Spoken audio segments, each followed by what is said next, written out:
The clay house waited at the far edge of the village, where the road thinned into dust and silence grew louder than voices.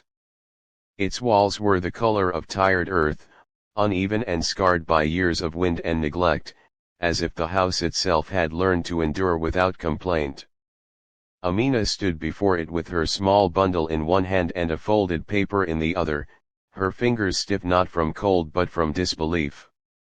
12 years of service had been measured, weighed, and concluded in that single sheet of paper. Polite words thanked her for loyalty, praised her patience, and wished her well, then calmly announced that this house, this fragile shell of clay, was all she would receive. No money, no recommendation, no promise of help. Just a key that barely fit the lock and freedom that felt heavier than chains.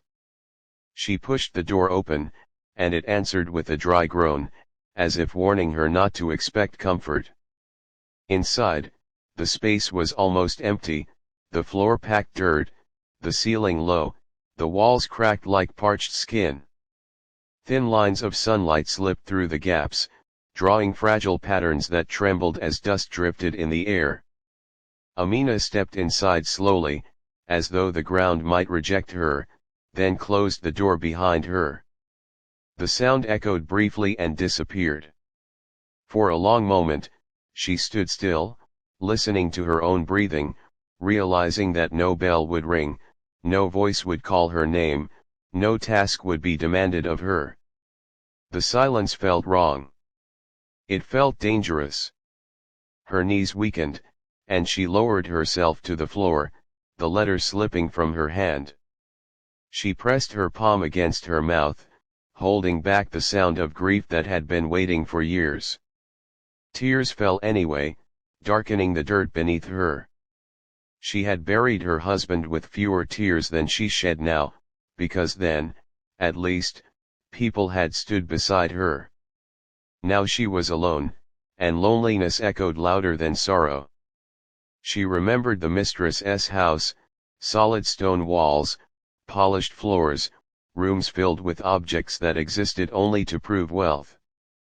She remembered how she had learned to walk softly so her presence would not disturb the order of things, how she had eaten after everyone else, how she had slept near the kitchen so she could rise before dawn without being called. 12 years replayed themselves in fragments. Winters where her hands burned from icy water. Summers where sweat blurred her vision as she scrubbed floors already clean. Days when guests praised the household's perfection without noticing the woman who maintained it. Nights when she whispered prayers into her shawl, asking only for strength, not reward. She had told herself that loyalty mattered, that patience would one day be seen. Standing now in the clay house, she understood how quietly the world broke such beliefs. When evening crept in, hunger stirred her body from its numbness. Amina rose and stepped outside, the fading light painting the village in muted gold. She walked to the well with practiced steps, her posture straight despite the weight inside her chest. People noticed her, they always did when a story changed. Some watched with sympathy, others with curiosity sharpened by judgment. No one spoke until an old woman beside the well met her eyes and offered a small nod of recognition. "You are starting again," the woman said softly, as if it were both a question and a blessing. Amina drew water and carried it back carefully, refusing help, refusing pity. Inside the clay house, she drank, washed her face, and sat once more on the floor. Darkness fell quickly, filling the cracks with shadow. She lay down with her bundle as a pillow, staring upward, counting breaths instead of hours. Sleep came in broken pieces, carrying dreams of endless corridors and locked doors, of bells ringing without sound. When morning arrived, it did not bring answers, only light. She woke with stiffness in her limbs and resolve slowly forming in her chest. Stepping outside, she studied the house in full daylight. It was worse than she had thought, but it was standing. That would have to be enough. She borrowed mud, water, and tools from a neighbor without explaining, and began to work. Her hands moved with the certainty of someone who had labored all her life. She pressed clay into cracks, smoothed walls, and whispered encouragement to herself without realizing it. Sweat soaked her clothes, but with each repaired space, something inside her straightened. Near midday, a shadow crossed the doorway. Amina turned to see a stranger standing there, clean shoes, careful eyes, clearly unused to places like this. He asked her name, confirmed her identity, and spoke of records delayed and details forgotten. When he mentioned her late husband and a small inheritance finally released, her breath caught painfully in her chest. It was not much, he said, but it was hers. For a moment, she could not speak. She held the paper he gave her as though it might vanish. After he left, Amina sat on the threshold of her clay house, sunlight warming her face, the earth firm beneath her feet. The house was still small, still fragile, still overlooked. But it was hers. For the first time in 12 years, the future did not belong to someone else. And though she did not yet know how, she felt that this was not the end of her story, but the quiet beginning of something no one had expected. Morning returned to the clay house with a softer light than the day before, slipping through the repaired cracks as if curious about the woman who had claimed the space as her own. Amina rose early, not because anyone demanded it, but because her body still obeyed the habits carved by 12 years of service. For a brief moment she waited for the familiar command, the sharp voice calling her to begin, and when it did not come, she felt both relief and fear. Freedom was still an unfamiliar guest, standing awkwardly at the doorway of her life, unsure where to sit. She prepared a simple meal from what little she had, chewing slowly, counting resources instead of blessings. The document the stranger had given her lay folded beside her, untouched since the night before. Each time she glanced at it, her heart tightened, afraid that hope might dissolve if examined too closely. She had learned to distrust sudden kindness. Still, hunger for certainty pushed her to action. After cleaning her hands and adjusting her shawl, she locked the clay house carefully and set out for the town, the paper pressed safely against her chest. The road was longer than she remembered, or perhaps it only felt that way because she walked it with a different purpose. The town bustled with life that moved too quickly to notice her. Merchants argued over prices, children darted through crowds, carts rattled past without slowing. Amina kept her eyes forward, her steps steady, reminding herself that she belonged here as much as anyone. When she reached the office the stranger had mentioned, her confidence faltered. The building was large, its walls clean and imposing, a place that smelled of ink and authority. Inside, she waited while names were called that were not hers, watching people who looked certain of their place in the world. When her turn finally came, the clerk studied her with mild surprise, then nodded as if recognizing a forgotten detail. Papers were checked, signatures made, and coins counted carefully onto the table. The amount was small, hardly enough to change a life, but when Amina gathered the money into her hands, it felt heavier than gold. It was proof. Proof that something from her past still acknowledged her existence. As she left the office, the sun seemed brighter, the noise less overwhelming.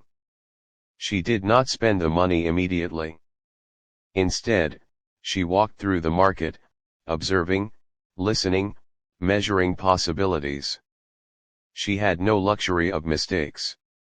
Every choice had to stretch further than its value. By the time she returned to the village, her mind was full of cautious plans. That afternoon, she bought basic tools, stronger than the borrowed ones, and a small sack of grain. Neighbors watched quietly as she passed, curiosity growing. Some offered advice she did not ask for, others warnings disguised as concern. Amina listened politely, but her resolve remained firm. That evening, she worked until her arms ached, reinforcing the walls, shaping the entrance so it no longer leaned like a tired man. Each improvement was modest, but together they began to transform the house from a shelter into a home. As days passed, a rhythm emerged. Amina repaired, cleaned, and planted a small patch of earth beside the house. She learned which neighbors were kind and which were simply bored. Children began to greet her, drawn by the calm certainty in her movements. At night, she lay on a simple mat she had woven herself, staring at the ceiling and imagining possibilities she had once forbidden herself to consider. One evening, as she returned from the well, she noticed a figure standing near her doorway. Her heart leapt with old fear before she recognized the familiar posture of the mistress. The woman looked out of place against the clay walls, her fine clothes dusty, her expression unreadable. Amina stopped a few steps away, water bucket heavy in her hand. "I heard you were living here," the mistress said, her tone carefully neutral. "Yes," Amina replied calmly. "This is my house." The mistress's gaze moved over the repaired walls, the neat entrance, the small garden beginning to take shape. Something flickered in her eyes, surprise, perhaps annoyance. "You seem to be managing," she said. "I am," Amina answered, meeting her gaze without lowering her eyes for the first time in years. There was an awkward pause. The mistress spoke of circumstances, of how times were changing, of how generosity must be measured. Amina listened without interruption, without anger. When the mistress finally left, offering nothing more than a thin smile, Amina felt a strange peace settle inside her. The encounter had not reopened wounds as she expected. Instead, it closed something old and painful. That night, she sat outside her house under the open sky, stars scattered like promises she had once stopped believing in. She thought of the mistress's surprise, of her own calm, and understood that power did not always announce itself loudly. Sometimes it grew quietly, in clay houses repaired by steady hands, in lives rebuilt without witnesses. As the village slept, Amina made a silent vow. She would no longer measure her worth by what others chose to give or withhold. She would build slowly, carefully, and on her own terms. The clay house, once a symbol of dismissal, now stood as a quiet challenge to every assumption made about her. And somewhere deep within her, strength long buried was rising, ready to shape a future no one had planned for her. The season shifted almost without warning, and the air around the clay house began to carry the smell of damp earth and distant rain. Amina noticed the change in the way the mornings felt heavier, in the way her joints ached before the sky darkened. She welcomed the work the new season demanded, because work had become something different now. It was no longer service offered in silence, but effort invested in herself. Each day she woke with purpose, stepping outside to tend the small garden that had begun to reward her patience with green shoots pushing through the soil. The sight filled her with a quiet pride she rarely allowed herself to feel. Word of her steadiness spread through the village. People began to stop by with small requests: mending a torn cloth, helping to organize a storage room, watching children for a few hours. Amina accepted what she could manage, asking little in return, sometimes just grain or soap, sometimes a few coins. It was honest exchange, and it strengthened her sense of belonging.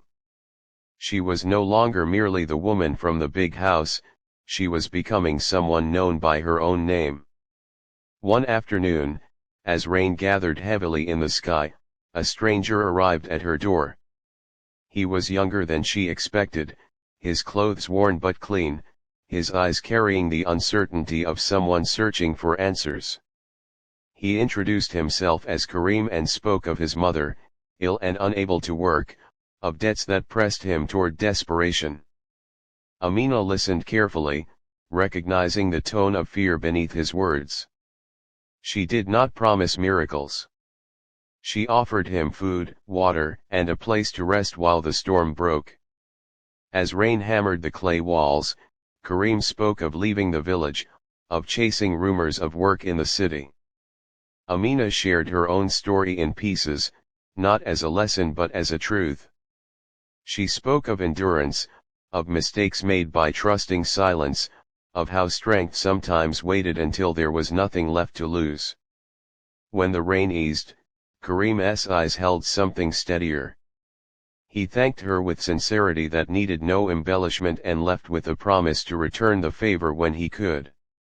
The days that followed tested the house she had worked so hard to strengthen. Rain seeped into old weaknesses, wind pushed against walls that had never been meant to resist it. Amina stayed awake through one long night, bracing the door, whispering encouragement to herself and the structure alike.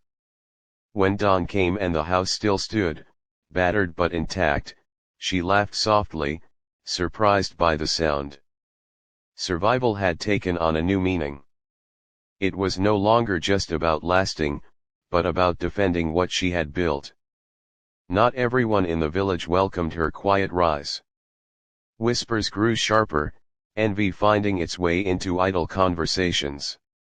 Some questioned how a widow with nothing could suddenly manage so well.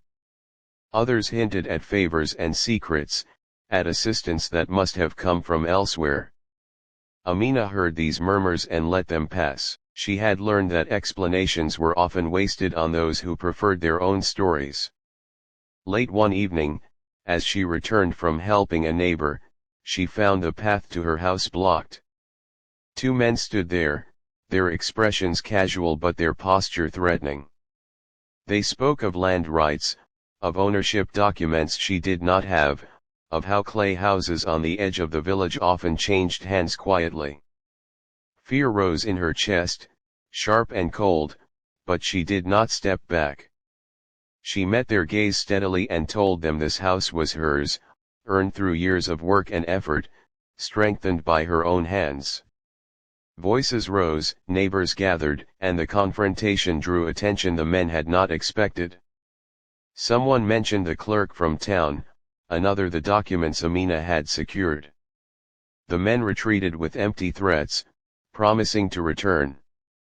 When the path cleared, Amina's legs trembled, but she remained standing. That night, she slept lightly, aware that building something of her own would invite challenges as well as hope. The following days brought unexpected support. Neighbors who had remained distant now stopped by with advice, tools, and quiet offers of help. Karim returned, as promised, bringing wood and labor in exchange for meals. Together they reinforced the roof, improving drainage so rain no longer pooled dangerously. Working side by side, Amina felt something unfamiliar take shape. Trust formed not by obligation, but by choice. As the house grew stronger, so did her sense of purpose. She began teaching local children simple skills she had learned over the years: cleaning techniques, careful organization, patience in small tasks. Parents noticed the change in their children and began to value Amina's presence in new ways. Respect, she realized, did not always come from position or wealth. Sometimes it came from consistency. One quiet night, sitting beneath a sky washed clean by rain, Amina reflected on how quickly life had shifted. The clay house had once felt like a sentence passed down without appeal. Now it felt like a foundation, imperfect but honest. She still had little, but what she had was earned, defended, and shared. She understood then that the true test was not whether she could survive alone, but whether she could grow without losing the humility that hardship had taught her. As the village slept, Amina rested against the warm wall of her home, listening to the steady rhythm of her own breathing. The future remained uncertain, but it no longer frightened her. Whatever came next, she would meet it standing on ground she had claimed herself. The clay house no longer looked like an accident of fate, it looked lived in, defended, and quietly respected. By the time the next season arrived, its walls bore the marks of care rather than neglect, and the small garden beside it offered modest but reliable harvests. Amina moved through her days with a steadiness that surprised even her. She no longer woke with the dull fear of dismissal or the habit of waiting for permission. Instead, she planned. She counted. She imagined. These were small acts of rebellion against the life she had been handed, and they filled her with a cautious confidence. Her work in the village expanded naturally. Women began coming to her not just for help, but for advice. They spoke of unfair wages, of silent endurance, of fears they rarely voiced aloud. Amina listened more than she spoke, recognizing pieces of her former self in their stories.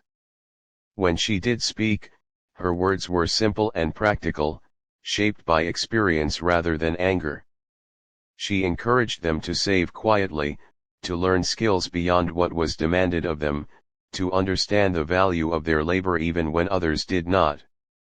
These conversations happened in hushed tones, over shared meals or during long walks to the well, and they began to weave a subtle network of trust. One afternoon, an unexpected visitor arrived from the town council. He came with official papers and polite formality, explaining that the land on which her house stood was being reviewed for potential development. The words were careful, but the meaning was clear: her home was once again at risk. Amina felt the old fear stir, but she did not allow it to take control. She asked questions calmly, requested timelines, and produced the documents she had secured earlier. The official looked at her with mild surprise, clearly not expecting preparedness from a widow in a clay house. After he left, Amina sat alone for a long time. The threat was not immediate, but it was real. She understood now that stability required more than effort, it required foresight. That night, she spoke with Karim and a few trusted neighbors, discussing possibilities she had never considered before. Cooperative work, shared resources, collective defense of their rights. The ideas felt bold, even dangerous, but also necessary. The village had always survived through quiet cooperation, it was time to recognize that strength openly. Resistance did not announce itself loudly. It grew through meetings held under the pretense of shared meals, through careful documentation, through learning who to speak to and when to remain silent. Amina found herself at the center of these efforts not because she sought leadership, but because others trusted her judgment. She accepted the role with humility, aware that visibility brought both influence and risk. As her responsibilities grew, so did the weight on her shoulders. There were nights she lay awake questioning her choices, fearing that one misstep could cost her everything. During those moments, she remembered the day she had first stepped into the clay house, empty-handed and dismissed. That memory anchored her. She had survived worse with far less. One evening, a letter arrived bearing the seal of the mistress's household. Amina's hands trembled slightly as she opened it, old habits surfacing despite herself. The letter spoke of changes, of regrets carefully worded, of an offer to return to service under revised conditions. The mistress acknowledged that perhaps Amina's loyalty had been undervalued. The words were polished, respectful, and hollow. Amina folded the letter slowly and set it aside. The offer tempted her in its familiarity and perceived security.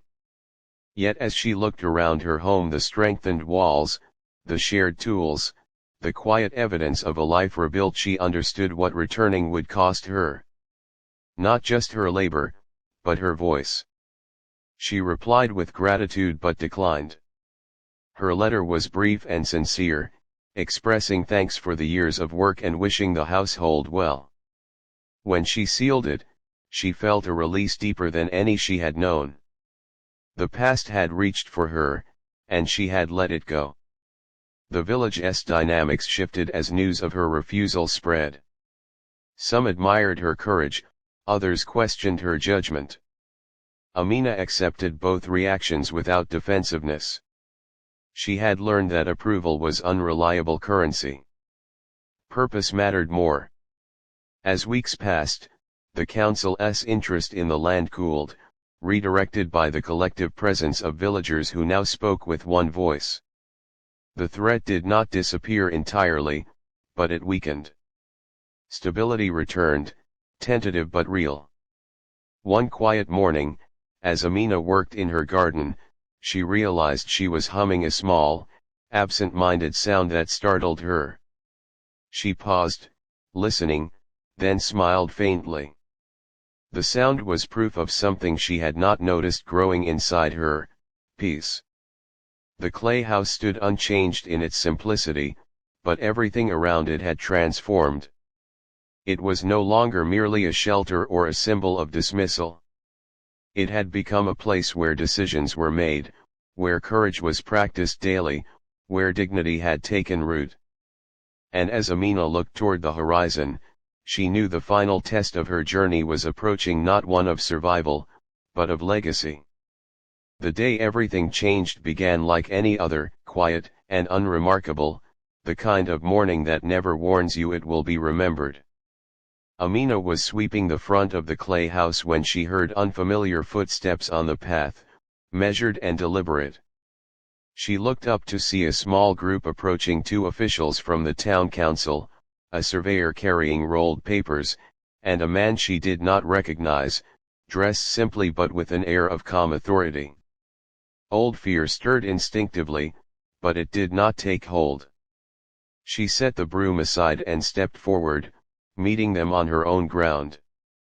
They spoke first of boundaries, of records finally reviewed, of decisions postponed too long now reaching conclusion. Amina listened without interrupting, her hands folded loosely before her. When they finished, the unfamiliar man stepped closer and introduced himself as a representative of a foundation that supported community land rights and small-scale development. He explained that her situation had come to their attention through the clerk in town and through reports of unusual cooperation within the village. They had come not to take, but to confirm. Papers were unrolled on a makeshift table. Lines were traced, names read aloud, stamps pressed carefully into ink. The land beneath the clay house, once dismissed as insignificant, was officially recognized as hers. Not temporary. Not conditional. Hers. The words settled slowly, as if her mind needed time to trust them. When the final document was placed in her hands, Amina felt the weight of more than ownership. She felt acknowledgement. Neighbors gathered, drawn by curiosity that quickly turned to wonder. Murmurs rose, then softened into respectful silence. Some smiled openly, others nodded with approval. Karim stood among them, pride clear in his expression. The officials departed soon after, their task complete, leaving behind a village quietly absorbing what had just happened. Amina sat on the threshold of her home, the document resting in her lap. For a long time, she did nothing but breathe. Memories surfaced unbidden: the mistress's voice dismissing her with polite finality, the first night on a dirt floor, the rain battering fragile walls, the whispers of doubt. All of it led here, to this moment that felt both ordinary and miraculous. But the true transformation did not stop with recognition. With security came opportunity. The foundation offered modest support, not charity, but partnership. Training, materials, guidance. Amina listened carefully, asking questions, insisting that any progress include the village, not isolate her from it. Her insistence surprised them, but they agreed. Progress that left others behind was not progress she wanted. Work began gradually. The clay house remained, but it was reinforced, expanded carefully without losing its original form. New structures rose nearby: shared storage, a small workspace, a place where women could gather to learn and earn together. Amina did not position herself above anyone. She worked alongside them, hands muddy, voice steady, earning respect through consistency rather than command. Word traveled beyond the village.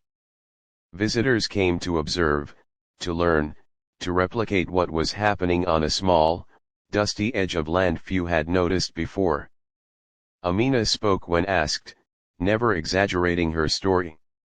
She told the truth plainly: she had been left with almost nothing, and she had chosen to build anyway. The lesson resonated because it was not polished. It was real. One afternoon, long after the initial changes had settled into routine, a familiar carriage appeared at the edge of the village. The mistress stepped out, older now, her confidence tempered by uncertainty. She requested to speak with Amina privately. They stood near the clay house, now stronger but still humble in appearance. I did not think this was possible, the mistress admitted, gesturing around her. Neither did I, Amina replied gently. There was no accusation in her voice, no triumph. Only honesty. The mistress spoke of regret without asking forgiveness, of surprise without resentment. Amina listened, then thanked her for the years of work that had taught her endurance. Nothing more needed to be said. The past no longer required correction. As evening fell, the village gathered for a simple celebration. There was food, laughter, quiet music. Children ran freely, unaware of how much had changed for them already. Amina watched from the doorway of her home, not apart from them, but at the center of it all. She felt no need to announce her success. It lived in the steady rhythm of shared life. When night settled and the village grew quiet, Amina remained outside, looking at the clay walls that had once symbolized dismissal and now stood as proof of resilience. She placed her hand against them, feeling their solid warmth. 12 years of service had ended in a clay house, but not in defeat. What followed was something no one had expected, least of all her. A life built not on permission, but on purpose. A future shaped not by what was given, but by what was claimed, defended, and shared. And in the stillness of that night, Amina smiled, knowing that her story would not end with what she was left with, but with what she chose to become.